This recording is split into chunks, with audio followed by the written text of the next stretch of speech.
চমৎকার একটি হ্যাক্স নিয়ে আসলাম আপনাদের জন্য। তো এই হ্যাক্সটি করার জন্য আমাদের দরকার হবে একটি পেন্সিল ব্যাটারি এবং 2 টুকরা তার, একটি কাটার অথবা প্লাস। তো আমরা প্রথমে কি করব, তার দুইটাকে প্লাসের সাহায্যে কেটে তামার অংশ বের করে নেব এবং একটি তার ব্যাটারির প্লাস অংশে গ্লু গান দিয়ে সুন্দর করে লাগিয়ে দেব এবং ব্যাটারির মাইনাস প্রান্তে অপর একটি তার সুন্দর করে গ্লু গান দিয়ে লাগিয়ে দেব। দেখেন সুন্দর করে কিন্তু লাগানো হয়ে গেছে। এরপরে আমরা যেটা করব, একটা টিপ কলম দরকার হবে আমাদের। তো টিপ কলমটা আমরা সুন্দর করে খুলে নিব। খুলে নেওয়ার পরে এটার ভিতরে একটা স্প্রিং আছে, স্প্রিংটা নিব।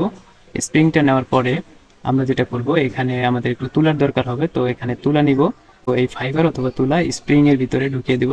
ঢুকিয়ে দেওয়ার পর এই স্প্রিংটা আমরা তারের এক প্রান্তে, ব্যাটারির সাথে যে তারগুলো লাগিয়েছিলাম সেই তারের এক প্রান্তে লাগিয়ে দেব। লাগিয়ে দেওয়ার পর এখন কিন্তু আমরা দুইটা তার একসাথে করলে একটা ফায়ার হবে এবং আগুন জ্বলবে। তো তৈরি হয়ে গেল একটা ইলেকট্রিক দিয়াশলাই। কেমন লাগলো?